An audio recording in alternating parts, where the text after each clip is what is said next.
പ്രിയമുള്ള പ്രേക്ഷകരെ, അടുത്തതായി നാം ഇവിടെ രത്നശാസ്ത്രത്തിൽ ചർച്ച ചെയ്യുന്ന ഒരു വിഷയം, ഒരു വ്യക്തി മേടൻ ലഗ്നമാണ്. പഴയകാലത്ത് ചന്ദ്രനുമായി ബന്ധപ്പെട്ട രാശിയുടെ ബലത്തിലാണ് രത്നങ്ങൾ നിർദ്ദേശിച്ചിട്ടുള്ളത്. മേടൻ രാശിക്ക് ഇന്ന രത്നങ്ങൾ റെഡ് കോറൽ ചെമ്പവിഴമായിരിക്കും മേടൻ രാശിയുടെ രത്നമെന്ന് പറയുന്നുണ്ട്. അപ്രകാരം തന്നെ അശ്വതി മകം മൂലം നക്ഷത്രങ്ങൾ വരുമ്പോൾ വൈഡൂര്യമാണ്, കേട്സയാണ് നക്ഷത്രമെന്ന് പറയാറുണ്ട്. പക്ഷേ യഥാർത്ഥത്തിൽ ജാതകത്തിൽ ലഗ്നത്തിൻ്റെ സ്ഥിതി നോക്കി ബലത്തിനനുസരിച്ചാണ് നാം രത്നങ്ങൾ നിർദ്ദേശിക്കുക. ഇവിടെ മേടൻ ലഗ്നക്കാർക്ക് നന്നായി ഉപദേശിക്കാൻ പറ്റുന്ന ഒരു രത്നമാണ് ചെമ്പവിഴം. കാരണം ലഗ്നാധിപനാകുന്നു ചൊവ്വ. പക്ഷേ ചൊവ്വ അഷ്ടമാധിപൻ കൂടെയാണ്. ആ ചൊവ്വയുടെ ജാതകത്തിലെ ബലത്തിനനുസരിച്ച് വേണം നിങ്ങൾ ചെമ്പവിഴം സജസ്റ്റ് ചെയ്യുവാൻ. അപ്രകാരം മേടൻ രാശിയുടെ 5-9 ഭാവാദികളെ കൂടി നാം പരിഗണിക്കണം.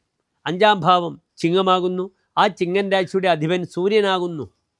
ആ സൂര്യൻ ദുർബലമായി വൃശ്ചികത്തിൽ 8-ാം ഭാവത്തിൽ നിൽക്കുക, അല്ലെങ്കിൽ 12-ാം ഭാവത്തിൽ നിൽക്കുക. മേടത്തിൻ്റെ 12-ാം ഭാവം മീനമാണ്. അവിടെ നിൽക്കുകയാണെങ്കിൽ നമുക്ക് എന്ത് ചെയ്യാം?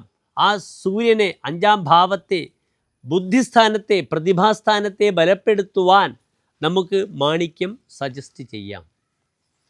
അപ്രകാരം മേടൻ രാശിക്കാർക്ക് ഉപയോഗിക്കാൻ പറ്റുന്ന മറ്റൊരു രത്നമാകുന്നു മഞ്ഞപ്പുഷ്യരാഗം. മേടൻ ലഗ്നത്തിൻ്റെ 2 ഭാവങ്ങളുടെ അധിപനാണ് വ്യാഴം. ഒന്ന് ഭാഗ്യാധിപത്യം, 9-ാം ഭാവാധിപത്യം. മറ്റൊന്ന് 12-ാം ഭാവാധിപത്യം, വൈകല്യഭാവം.